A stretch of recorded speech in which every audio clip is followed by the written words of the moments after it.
Hello friends, let's find what is cos inverse x plus cos inverse y. So if you have come across this thing, you must have seen this formula that this is what cos inverse x plus cos inverse y is. So we are going to understand as well as prove this, that why we get this.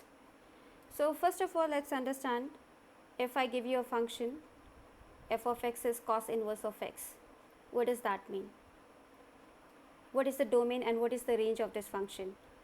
So if you understand the inverse function, you must be knowing that the domain of this function is -1 to 1, and the range of this function is cos inverse x. The range belongs to 0 comma pi. Right? Now what else do we need to know? The other thing we need to know is, if cos and cos inverse are inverses of each other, then we know this, that cos inverse of x is x, and this is true for all x in the domain of cos inverse, right? Because you see that x should be in the domain of cos inverse, and once it is in the domain of cos inverse, your cos of cos inverse x is x. It works as an identity function. The other thing, the other way around, if I want to say that what is cos inverse of cos of x, what do I get? I get an x, because again they are inverses of each other. Okay, I get a x, but for all x which lie in the restricted domain. Okay, because you have restricted your cos function, you have restricted your cosine function in this domain 0 comma pi to get the inverse function. So whatever inverse function we are talking about is the inverse function of this chopped graph, right? This is what it is. So you get cos inverse of cos of x, x only when you are here, only when your x belongs here. Otherwise what? Otherwise you have to shift accordingly so that you come into this region. Okay. So you get 2 pi minus x, okay, when your x belongs to a little further pi 2 pi, and you get what? You get minus x if your x belongs to minus, I can keep on writing, okay, depending upon what interval you are in, you can just shift your domain so that you can move to the required one. Okay. So here what, if you see the graph of cos inverse cos of x, how does it look like? It looks like this, okay, because you just now said that if you are from 0 to pi, okay, if you are from 0 to pi, so what is this function I am drawing? I am drawing cos inverse of cos of x function, okay, as my x is varying over here. So it is x when you are from 0 to pi, and what happens is you get 2 pi minus x, okay, so here this line is what, 2 pi minus x when you are from pi to 2 pi, and this is a periodic function, so this keeps on with time period of 2 pi, so this keeps on and on and on, okay, this like this. Okay. So as I said, this is what, this is minus pi, and your line equation is y is equal to negative x. Okay, so this is how it is moving. So I won't focus on this right now, because I will assume that you know what is cos inverse of cos of x. So I go in proving that what we are required to prove today. Okay, so let's see this. So how do I prove this? So we want to know what is cos inverse of x plus cos inverse of y. Fine, let's see. Now what do I know about these two things? If I say that I want this, I already know that my xy belongs to -1 comma 1. Right, that is the domain of inverse function. What is the other thing I know? That if I assume that this is my alpha and I assume that this is my beta, okay, then where is my alpha? Alpha and beta both belong to closed interval 0 comma pi, right, because that's the range of cos inverse function. So these two things are fine. Okay, now let's go ahead with this. Now if my alpha is cos inverse of x, I can take cos on both sides, I get my x is cos of alpha. Similar thing I can do here, I get y is equal to cos of beta. Fine, okay, these two things I get from here. What else I need to know? I need to know what is my sin alpha. If my cos alpha is this, my sin alpha is under root 1 minus x square. I hope you are fine with this, because you can always see, right, using your triangle, this is alpha, this is x, this is 1, this is root 1 minus x square. So your sin alpha is root 1 minus x square 1, and in 0 to pi your sign is always positive, so I won't take a negative anyways. Yeah. So sin beta is what? sine beta is under root 1 minus y square. So I got all the required information I wanted. Okay, now we go ahead with this. We want to find what is cos inverse of x plus cos inverse of y, right? What is that? I want to find what is my alpha plus beta, right? This value is what we want to find out. What do? I take a cos on both sides.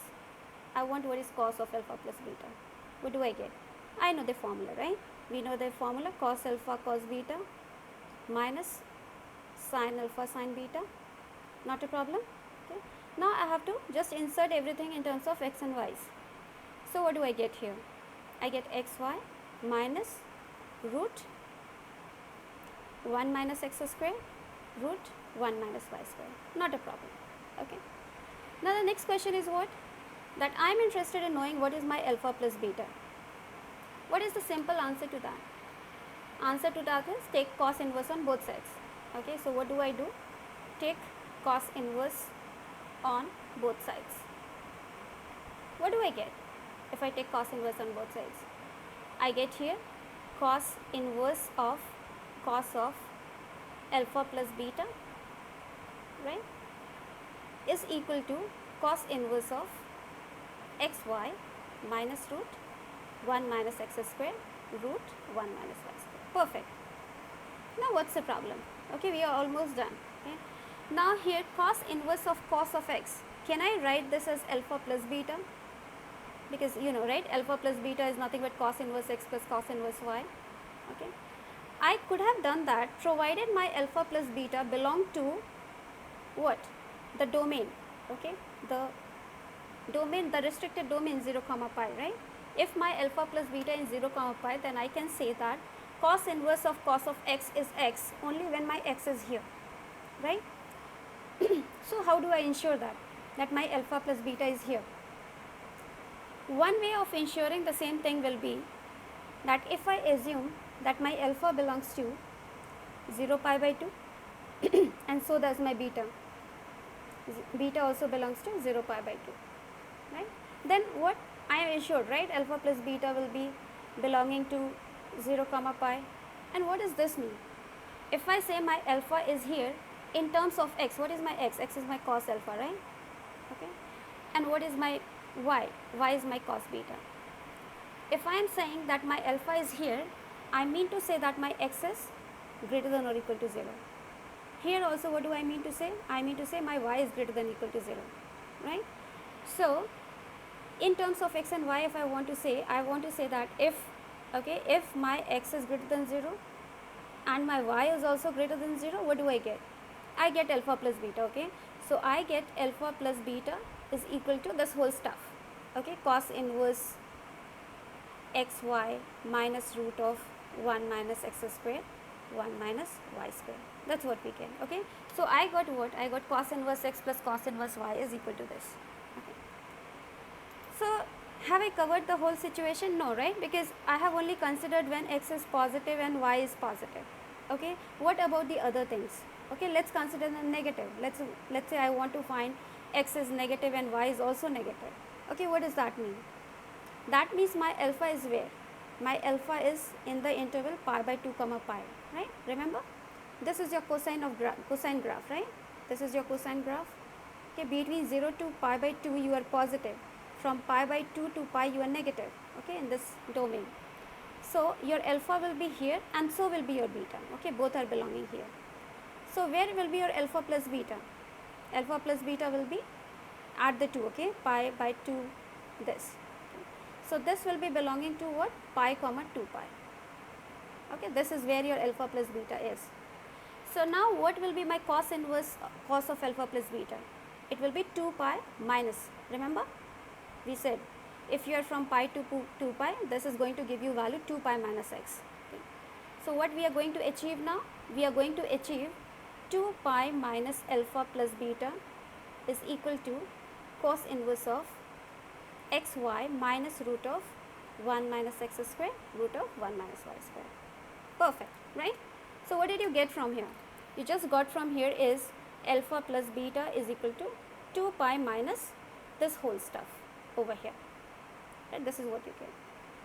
And again, let's recall what is alpha plus beta. It is cos inverse x plus cos inverse y, right? That is what your alpha plus beta is. Now, have I covered all the situations? No, right? Because if I just draw it over here, let's say I want, if I show my x here and y here, okay, I have said that if my both x and y are positive, okay, then you get this formula, okay. If both are positive, you get this, okay. And then you said if both are negative, and then you said if both are negative, that means you are here, x is negative and y is negative, then you are getting 2 pi minus the same thing, okay. Now still we are left with, right, still we are left with what? Still we are left with what happens here, that means my x is negative and y is positive, or what happens here, that means my x is positive and y is negative, right. So who is going to give me the answer? Okay, I will tell you one simple thing, and that is going to end the whole case. Okay, let's see what. Yeah. So if I say what, so one thing is for sure, right, if your alpha beta both belongs to 0 comma pi, okay, then alpha plus beta is going to lie at most 0 to 2 pi, right, not more than or lesser than that. Okay, that is for sure. Now if I say what, okay, if I say my x plus y is greater than equal to 0, what would that mean? Okay, remember x plus y is positive. That will mean that I am saying my cos alpha plus cos beta is greater than equal to 0, right. And what would that mean? That would mean this is greater than minus cos of beta, and this would mean that this is greater than cos of pi minus beta. Perfect. Okay. Now you will think that from all of this sudden, how did I get x plus y is greater than 0? Okay, that is someone has found out, right? That is, I am just explaining it to you that if I just draw a line over here, okay, this line is x plus y is equal to 0. Okay, if you take any point here, okay, if you take any point in this region on this side, okay, you are going to get the formula this, okay, cos inverse x plus cos inverse y is this, and if you take any point here, okay, you get this formula, okay, 2 pi minus the same thing, okay. So this is what I am trying to explain now, why, okay. So if my x plus y is positive, okay, so what do you get? This, okay. Now cosine is what? Cosine is a decreasing function, okay. So if cos alpha is greater than this, that means your alpha is lesser than pi minus beta. And what will this mean? That means your alpha plus beta is less than or equal to pi. Now you got the point, right? If my alpha plus beta is less than pi, okay, that means it is between 0 and pi, right? Okay, and if it is between 0 and pi, okay, if I come back over here, this, okay, if my alpha plus beta is between 0 to pi, I get what? Alpha plus beta is this. That means cos inverse x plus cos inverse y is this, okay. But if I have the other ways, okay, you can clearly see, if I had it less than 0, okay, I will end up in having what? I will end up in having this is greater than this, okay, or alpha plus beta is greater than pi. Since it cannot be greater than 2 pi, I will have less than 2 pi, okay. And again, when you are here, what are you going to give me? When you are here, you are going to give me 2 pi minus alpha plus beta, this. So that is your proof, okay. So we have actually shown why do we think this is going to be true, okay. If x plus y is greater than or equal to 0, it is going to hold this. If it is, so if you are here, the above one is going to hold, and if you are below, okay, you are going to get 2 pi minus this, okay. I am just depicting the point in 2D, okay. It doesn't have to do anything with graph of anything, okay. So hope the concept is clear to you. See you. Bye bye.